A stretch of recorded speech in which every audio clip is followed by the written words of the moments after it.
Takulandirani ku AMTV Malawi kuchimake kwa nkhani zenizeni. Ngati nkhani imeneyo kuno kulibe, dziwani kuti nkhani imeneyo ndi yabodza. Good morning, honour members. I see there's a lot of energy today.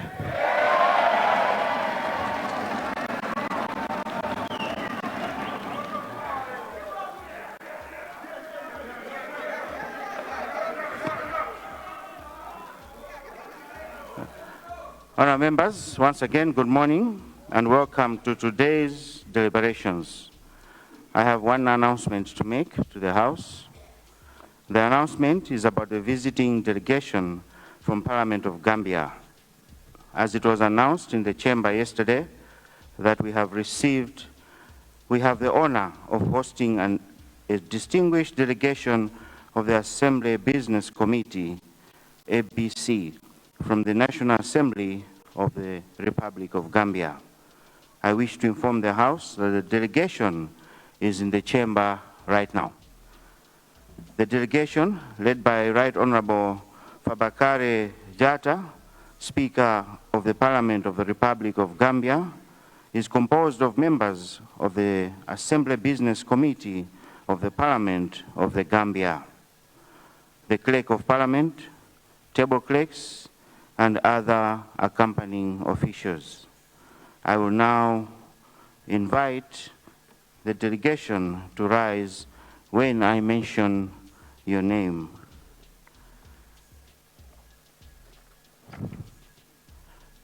Honorable, Right Honorable Fabakary Tobong Jatta, Speaker and Chairperson of Gambia.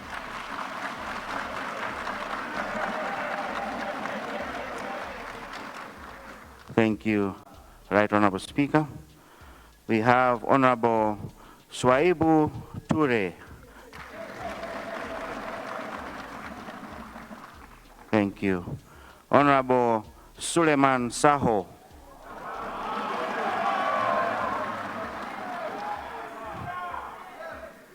Honorable Suleiman Jame.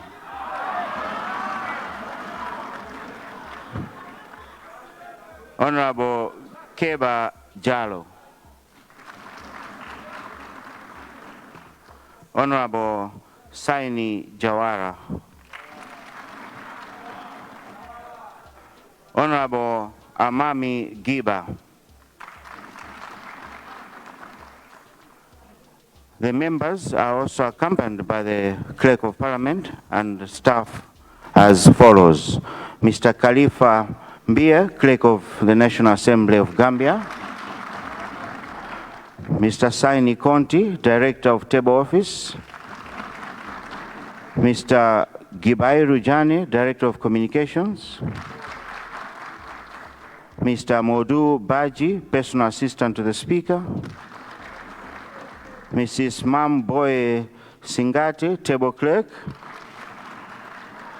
Ms. Fatu Sanyang, Table Clerk. Ms. Sainabu Sisa, Table Clerk. Ms. Ramatuli Zhao, Communications Officer.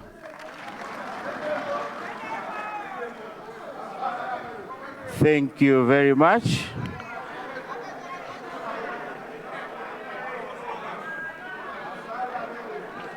Honourable members, thank you so much, our guests. The message coming from there is that one in your delegation should remain in Malawi. Mr. Speaker, I don't know which one. That you'll decide. But you can also leave for the Speaker. Honourable members, as I conclude, let me say to all Muslims, Ramadan Mubarak. May this holy month bring peace, blessings, and an abundance of joy to you and all your families. To our Catholic colleagues, I wish you a blessed and meaningful Lent season.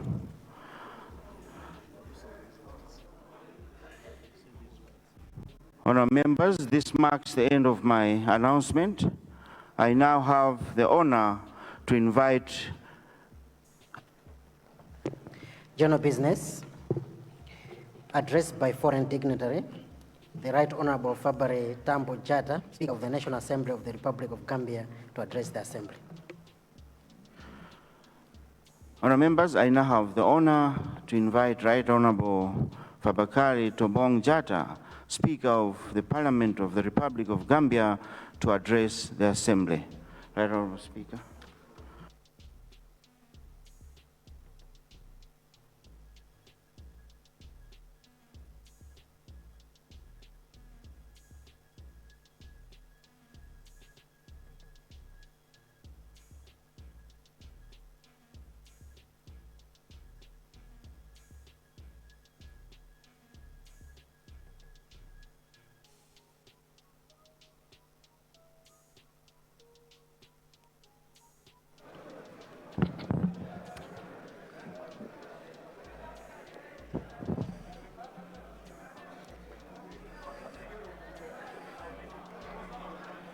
Good morning, honorable members.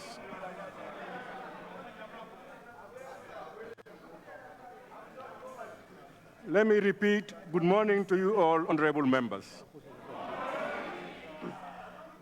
The Right Honorable Speaker of the Parliament of Malawi, honorable deputy speakers, the leader of the House and the leader of the opposition, cabinet ministers and deputy ministers here in present, honorable members of the Parliament of Malawi, the clerk of Parliament and distinguished parliamentary staff, distinguished ladies and gentlemen, all protocols duly observed.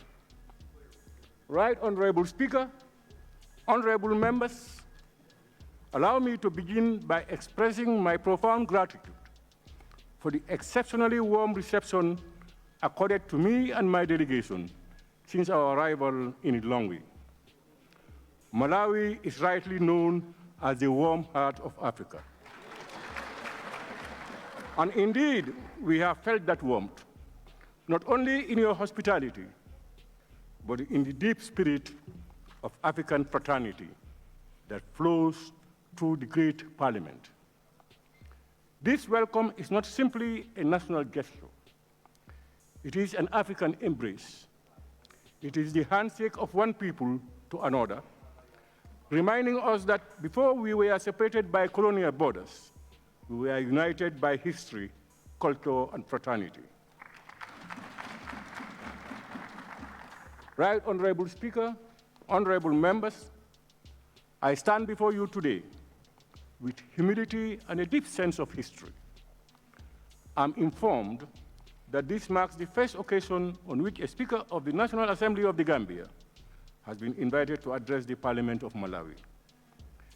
This is more than a ceremony. This is more than protocol. This is a milestone in African parliamentary diplomacy. It is a powerful reminder that the distance between the smiling coast of Africa and the warm heart of Africa is not measured in kilometers, but in the strength of our shared democratic values and our collective African aspirations. Today, we reaffirm that Africa's parliaments must speak not as isolated institutions, but as pillars of a continental democratic renaissance. Right Honorable Speaker, I am honored to be accompanied by members of the Assembly Business Committee of the National Assembly of the Gambia. We are here on a mission of learning and benchmarking. The Assembly Business Committee is, in many ways, the heartbeat of parliamentary effectiveness. It determines how legislative priorities are set, how oversight is organized, and how the people's business is given voice and structure. We have come to Malawi because we admire the parliamentary reforms you have undertaken. We respect the efficiency with which you manage legislative business, the strength of your committee system, and the maturity of your institutional processes. We are here because Africa must learn from Africa. If the 21st century is to belong to Africa, then Africa's institutions must rise together. Honorable Speaker, honorable members, though our nations are located in different sub-regions, we are bound together by a common thread, a shared history of struggle, a shared commitment to democracy, and a shared responsibility to deliver development to our people. We are both proud members of the Commonwealth, but more importantly, we are proud members of the African family. The Gambia, like Malawi, is on a journey of democratic consolidation. And we have learned that democracy is not a destination, it is a discipline. Democracy is not sustained by elections alone, but by the strong institutions, accountable leadership, and parliaments that truly represent the will of the people. Parliament must remain the sanctuary of the people's voice, the guardian of the Constitution, and the conscience of the nation. Right Honorable Speaker and honorable members, our citizens do not judge parliaments by the elegance of our chambers, but by the impact of our decisions. They want laws that improve lives. They want oversight that protects public resources. They want representation that reaches the farthest village, the farmer in the central region of Malawi, and the fisherman on the Atlantic coast of the Gambia are asking the same question. Will democracy deliver dignity? Our duty as African legislators is to ensure that it does. A parliament that is well organized is not merely efficient, it is transformative. So when parliament is strong, democracy is safe. And when democracy is safe, development becomes possible. And when development becomes possible, Africa rises. Right Honorable Speaker, it is my firm conviction that this visit must not be a one-off event. Let it be the spark that ignites a strong, long-term partnership between our two legislators, one that is structured, intentional, and enduring. We envisage the establishment of a parliamentary friendship group between the Gambia and Malawi to foster regular dialogue and cooperation, staff exchange programs between our clerks' offices to share best practices in procedural services, committee support, Hansard reporting, legislative drafting, and parliamentary digitalization, and joint collaboration in international parliamentary fora, including the IPU, CPA, and the Pan-African legislative platforms, where Africa must speak with one voice on issues of global justice, climate resilience, peace, and development. Honorable members, Africa's solutions must come from Africa. As I look around this great chamber, I do not only see Malawian lawmakers, I see Africa's promise.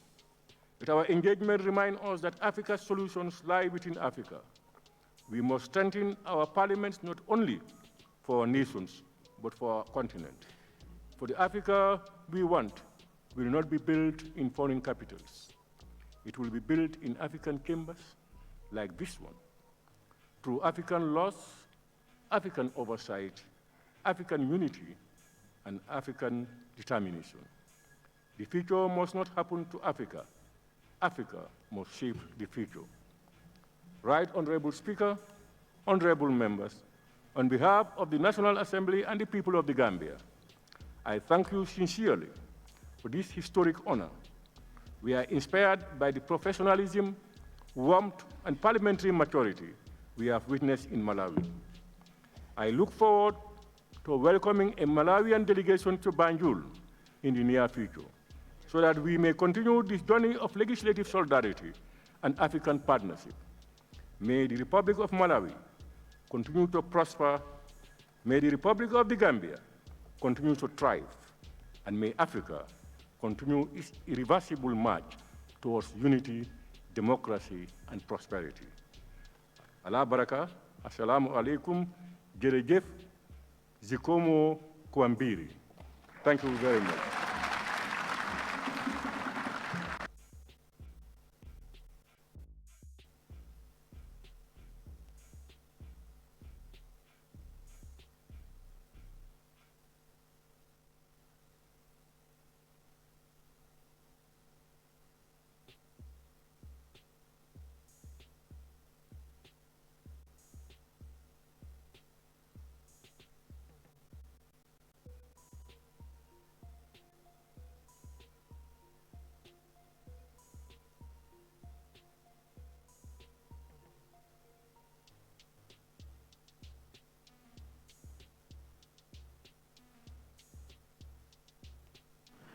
Thank you.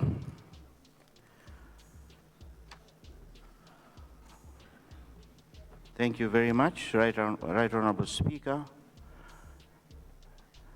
On behalf of the entire Parliament of Malawi, and indeed on my own behalf, I wish to express our sincere gratitude to you, the Speaker of the National Assembly of the Gambia, Right Honorable Fabakary Tobong Jatta, and the distinguished members of your entire delegation, for honoring us with your presence and for the address you have delivered this morning in the Parliament of Malawi. Right Honorable Speaker, your address has enriched our understanding of the work and priorities of your Parliament, and they reaffirm the shared aspirations that bind our two sister parliaments' commitment to democracy, service to the people, and continuous strengthening of parliamentary governance. Honourable members, during the courtesy call that I had with the Assembly Business Committee of the National Assembly of Gambia on Monday, I expressed my deep appreciation for this visit and underscored Malawi's willingness to deepen cooperation between our two parliaments. I reaffirmed that our doors remain open for continued engagement of best practices. I also reiterated the Malawi Parliament of Malawi's commitment to, one, enhancing institutional collaboration between our business committees, two, supporting peer learning for members and Secretariat, three, sharing Malawi's experience on parliamentary procedure and practices, and also fostering a long-term relationship that promotes capacity building and mutual growth for both our parliaments. Above all, I extended my invitation to the Right Honourable Speaker of Gambia to address this Assembly as an honor to our august House. I am very glad today to note that you, the Speaker of the Gambia, has accepted this cordial invitation. Let us all rise to give the Speaker and his entire delegation a round of applause in honoring their kind gesture of visiting and addressing our Assembly.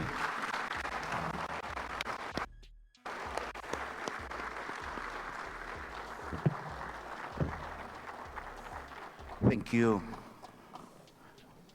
Thank you. Right Honourable Speaker, we are therefore delighted that your delegation has demonstrated such keen interest in understanding how our Parliament and indeed our Business Committee functions, how we prioritize legislative business, how our committees are structured and operate, and how we foster consensus in a diverse multi-party environment. Equally, we have benefited from the experiences and innovative practices you have shared with us, and we look forward to applying these lessons to strengthen our parliamentary work. Right Honourable Speaker, your visit is more than a study tour. It is a reaffirmation of solidarity between our two nations and our two parliaments. It is my sincere hope that today's engagement will sow seeds for even stronger, deeper, and meaningful cooperation in the years to come. At this juncture, Allow me, therefore, to once again extend our sincere appreciation to you, Right Honorable Fabakari, Tombong Jata, and your entire delegation for taking the time to engage with us so meaningfully. We trust that you have benefited from the various interactions held throughout the week, and we equally hope that your stay in Malawi, the warm heart of Africa, has been enjoyable and enriching. We wish you a wonderful stay in Malawi, and after your tour, we wish you a safe and pleasant journey back to your lovely country, the Gambia. May I therefore allow you, Right Honorable Speaker, Tombang Jata, and your entire delegation to take leave of the Assembly. Thank you very much. Which honorable member would like to visit Gambia? Please raise your hand. I'm taking names. I see only Honorable Baba. I see you're interested to go to Gambia. I'll get the visa processed for you.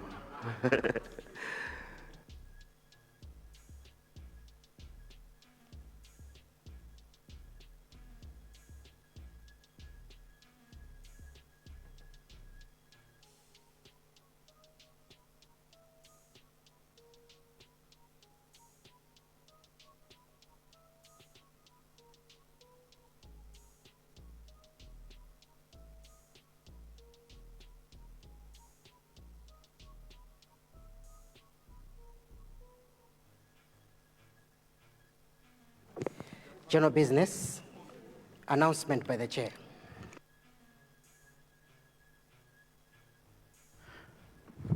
Thank you.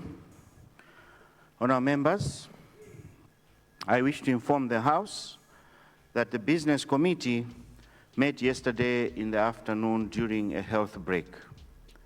The main agenda of the meeting was for the Business Committee to consider Private Members' Bill number 2 of 2025, Constitutional Amendment, which the President withheld assent.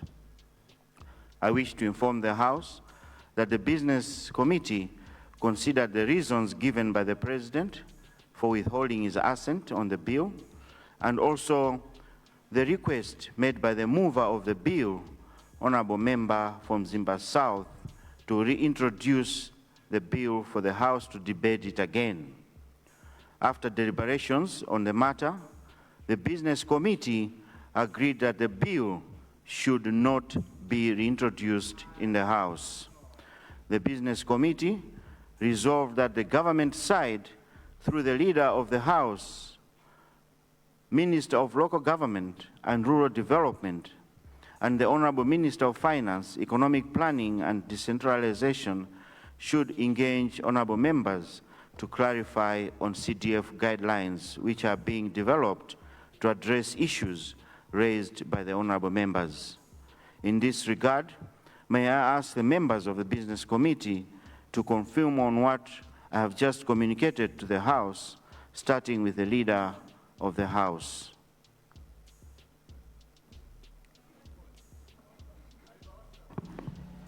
Right Honorable Speaker, I stand to confirm that indeed what you have announced is what transpired in the Business Committee yesterday. Thank you, Right Honorable Speaker. Thank you, Leader of the House. Leader of Opposition,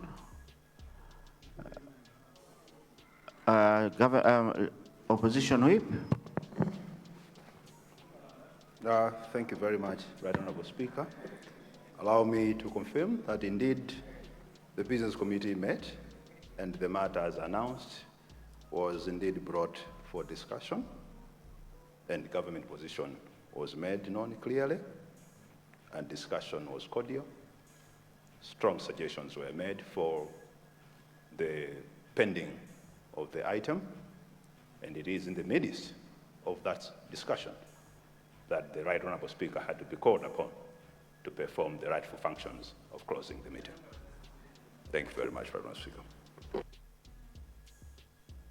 Thank you, Opposition Whip. Honourable members, this marks the end of my announcement.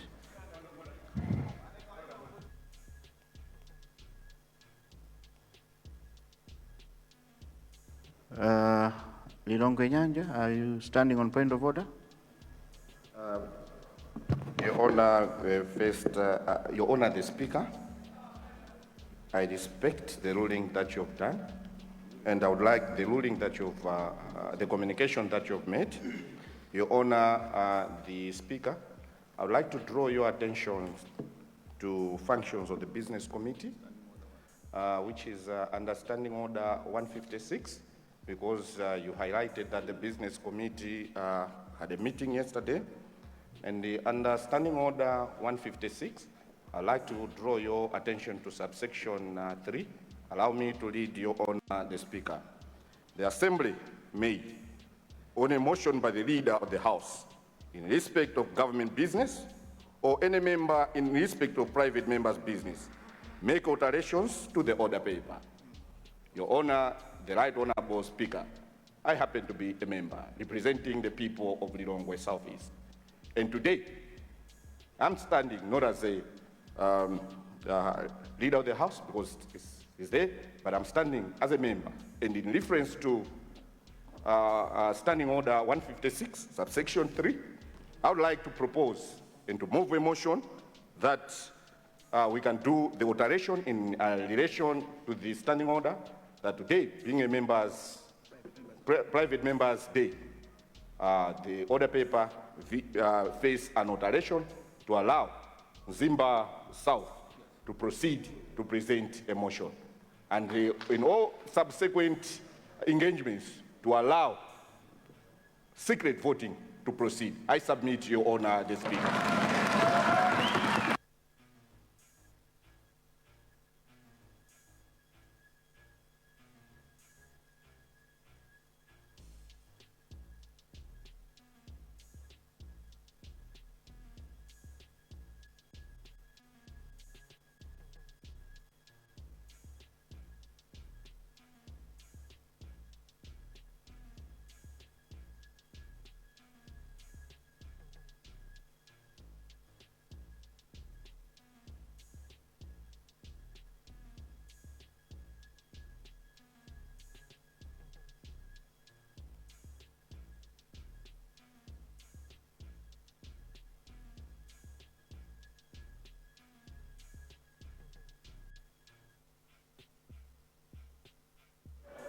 Thank you very much, Honorable Lilongwe Nyanja, for that.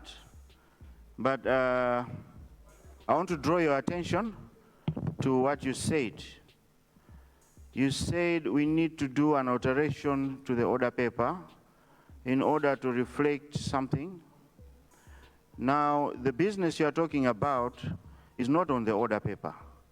You don't do an alteration when there's nothing on it. We don't have that business on the order paper, and I don't know what you want us to do on an alteration on what.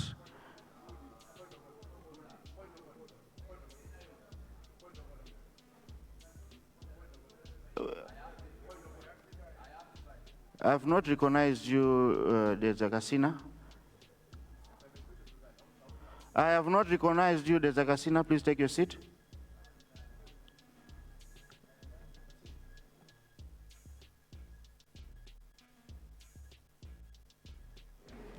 Thank you so much, Your Honor, the Speaker.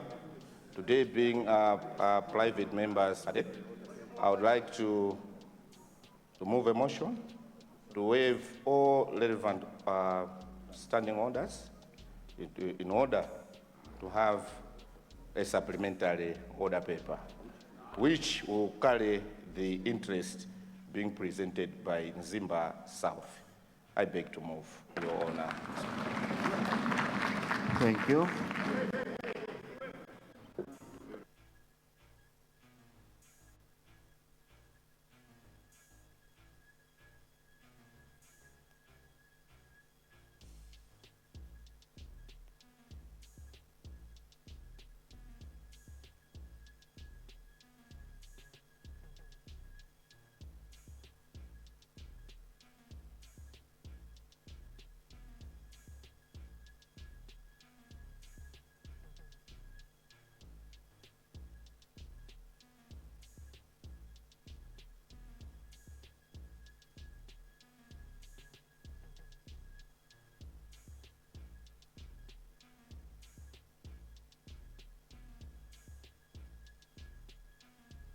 Thank you, Lilongwe Nyanja.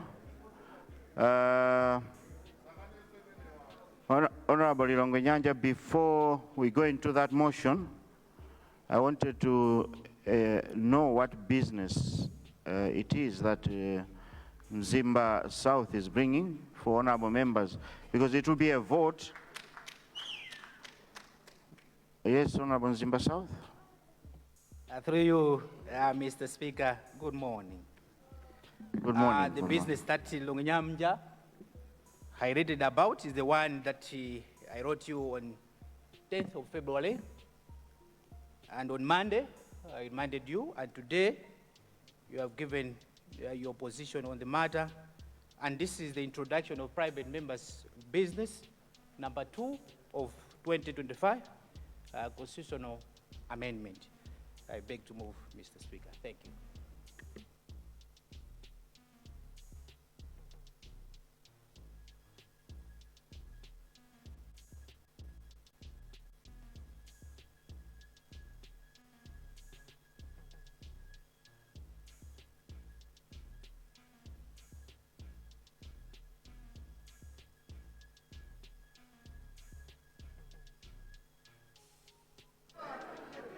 Honorable, there's a South, Mzimba South, sorry. The business you are bringing is the same business that the business committee did not allow to come in the House. So there is a contradiction. Yes, I'm giving you the floor. You want to explain? Mr. Speaker, can I take you to Standing Order 210, stanza number 1? Before we go there, let's go to Standing Order 81, verse 4. Subsection 4.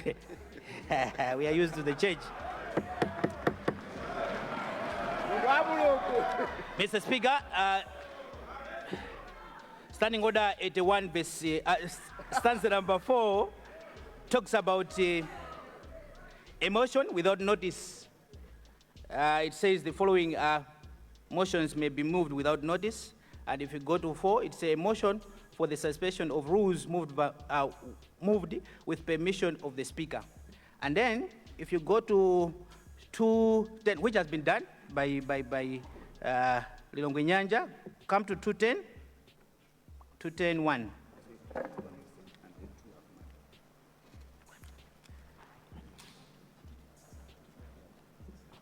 Uh, 210-1 says that the suspension and variation of rules, subject to sub-rule 2, the Assembly may, on a motion by any member, suspend any rules of these, any of these rules or any such part of the law as is specified in the motion, but only for the purpose of such sitting of the Assembly and Committee of subsection. Now, let me finish up with the 156B.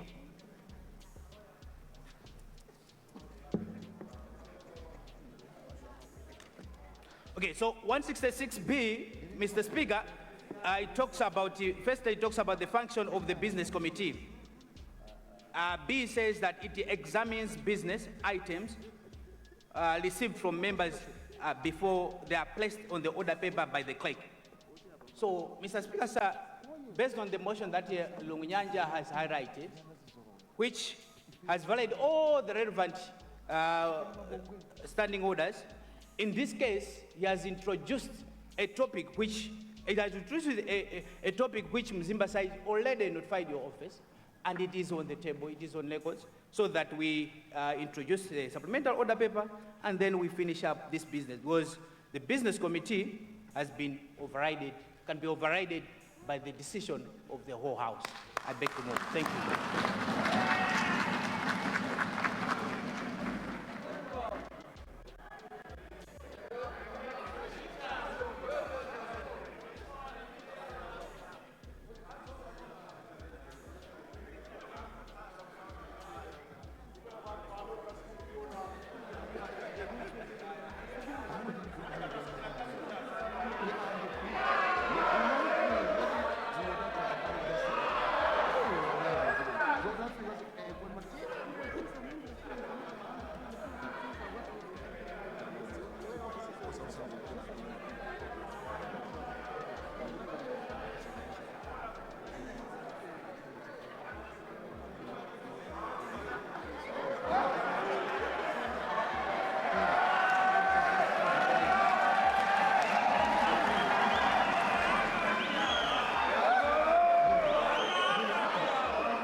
Leader of the House.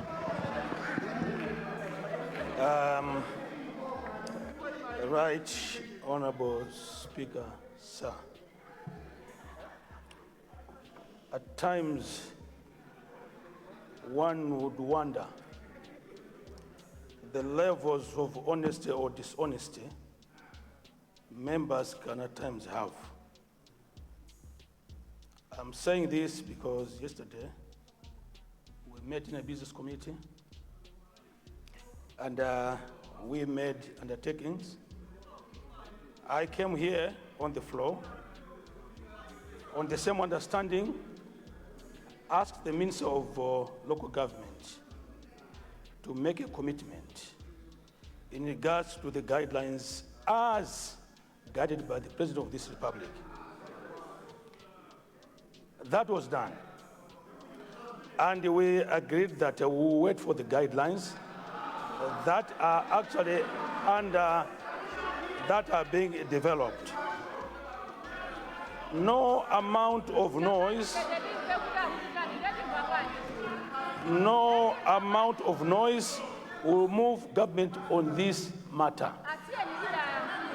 Motion or no motion, government remains very steadfast that will not be cowed into taking decisions that are irrational.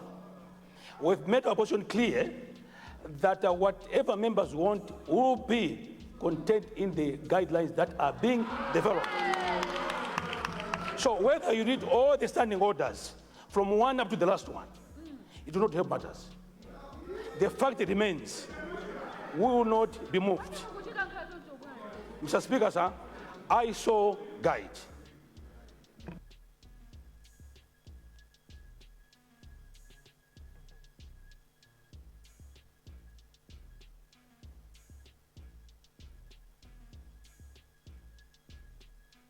Yes, Lilongwe Kasina, what has gone out of order? I mean, there's a Kasina. Good morning, Your Honor. I wanted to draw you to a constitution of Malawi, and I will take you to section 58, subsection 2 of our constitution, where it says, notwithstanding section 1, Parliament shall not have the power to delegate any legislative powers which would substantially and significantly affect fundamental rights and freedoms recognized by this Constitution. Now, what I want to say is the guidelines which the leader of the House want to tell this House to rely upon, they are not legislative powers. We are the ones which have powers to legislate. That's why we want to put in the Constitution the private members' bill. The guidelines doesn't supersede the legislative powers of this House. So I would want us as a House, we continue to perform our duties of making the laws, not the guidelines. I submit. Thank you, Dr. Kasina. Honourable members, yes, Lilongwe Nkhotakota Central.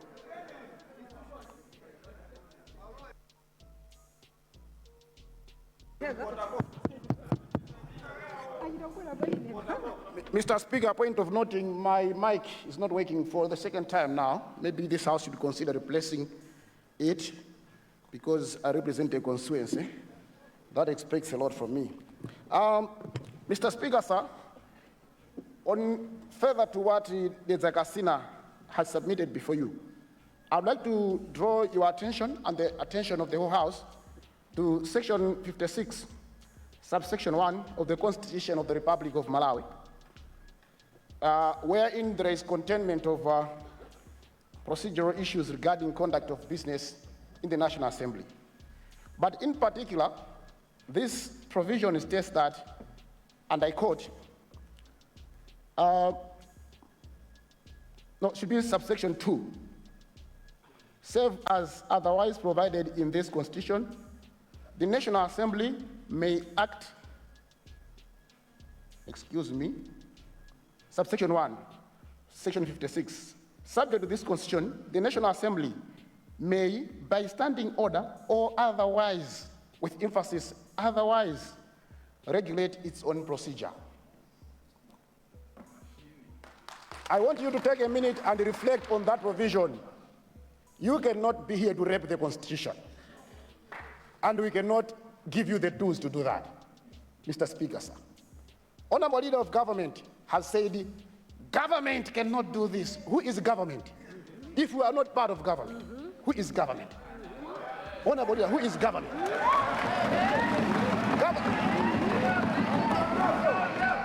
I don't want to teach you the basics of democracy, that government has 3 branches. And we are an equally important branch. You cannot refer to 6 people sitting in a corner somewhere as government.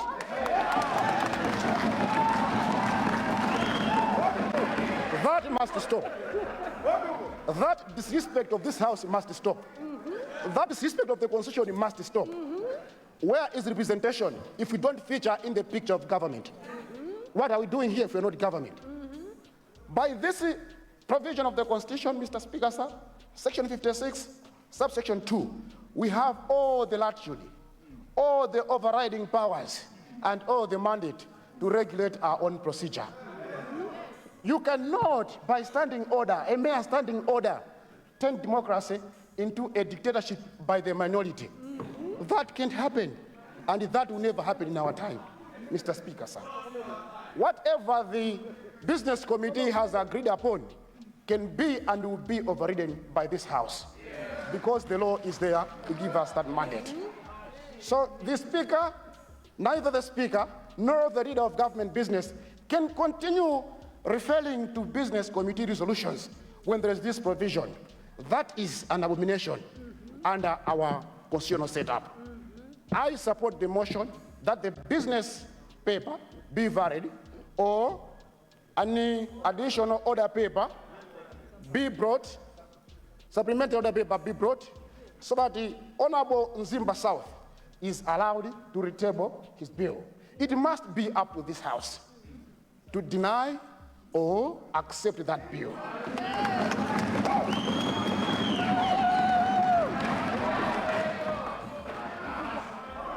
Finally, Mr. Speaker, sir. Finally, Mr. Speaker, sir. This is the only congregation, as we sit here, that represents everyone in this country. The Business Committee, wherever they sit, they don't represent everyone in this country. They represent the interests of the few that they know. If this House is denied the opportunity to regulate its own procedure, then I wonder and I seek answers from you, what is democracy to us? Thank you.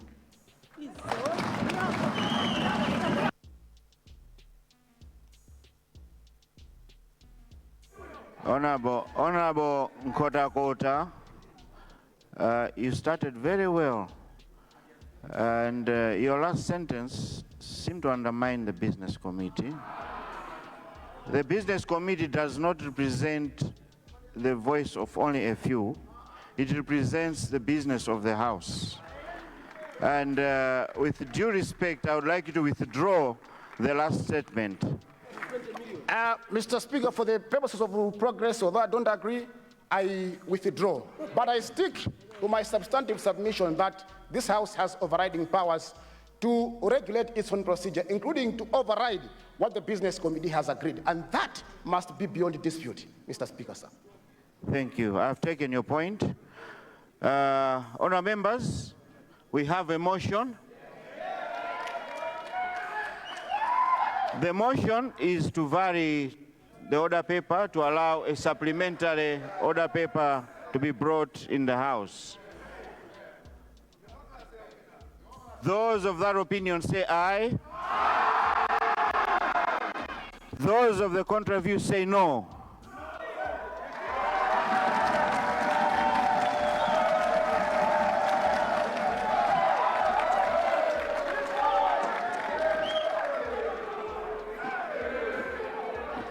The ayes have it, and the motion is carried.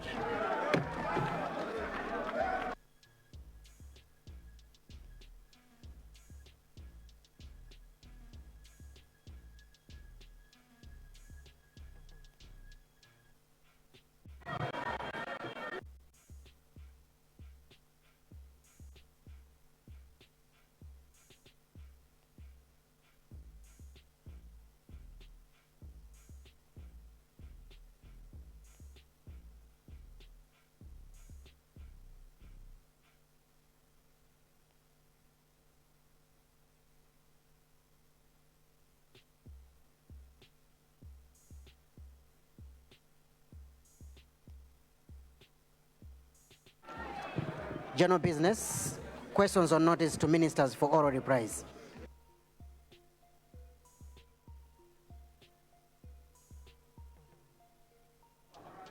Honourable members,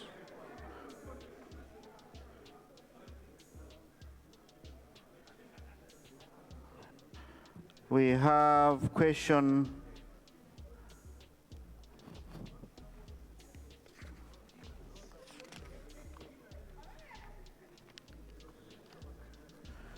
number SO 64-1.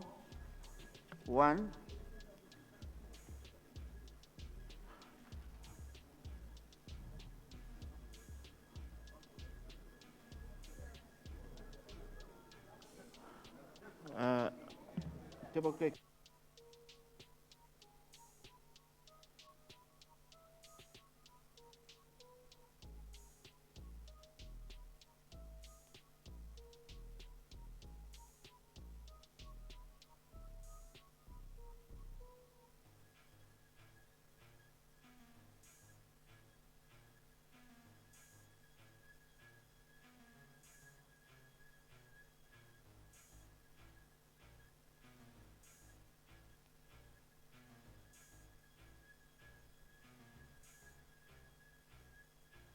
Honourable members, it's question number 63 in today's standing order, coming from Kasungu Southeast, Minister of Education, Science and Technology. Kasungu Southeast.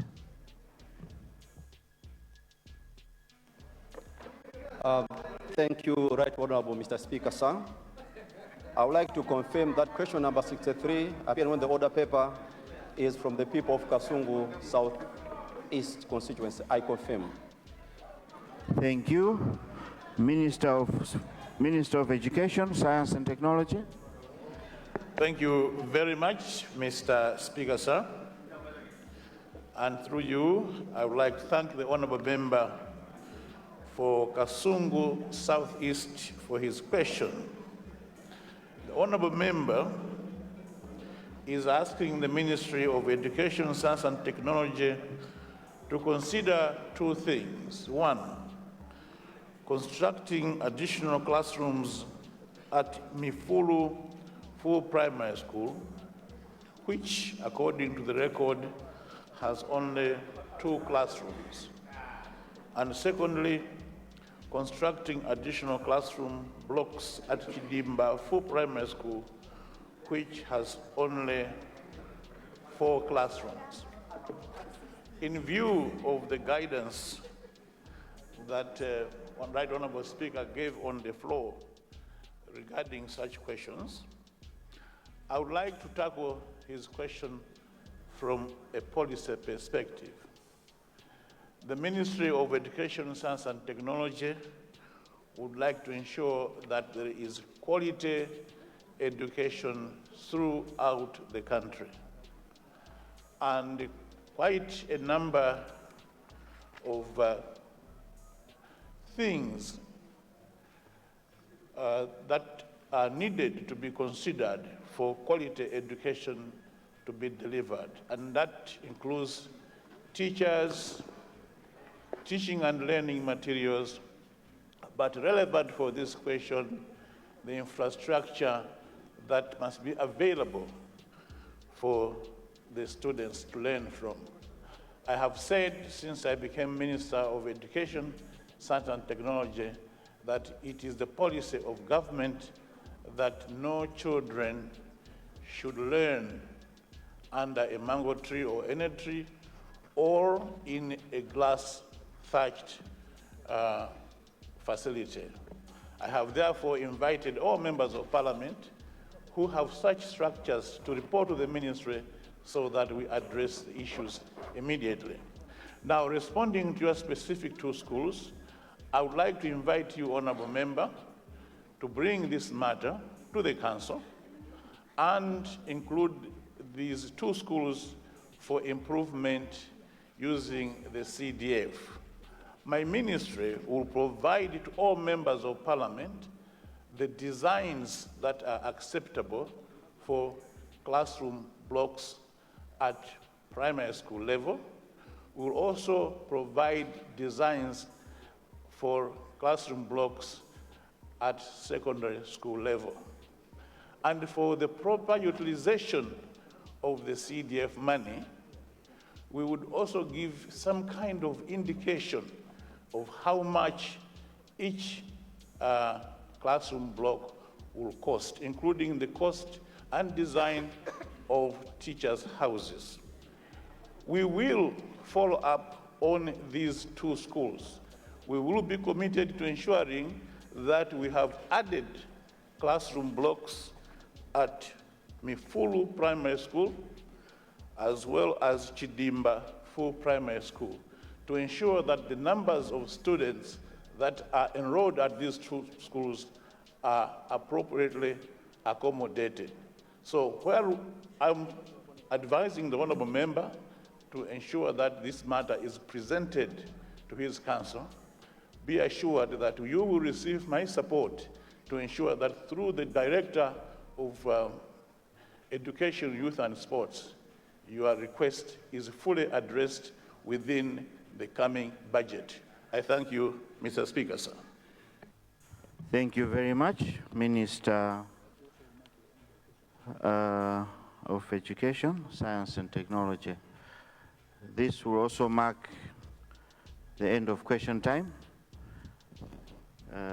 Honourable members, it's now 10:46. I suspend the House for health break. We'll be back at 11:14. House suspended. Osaiwala kupanga subscribe ku channel ya AMTV Malawi.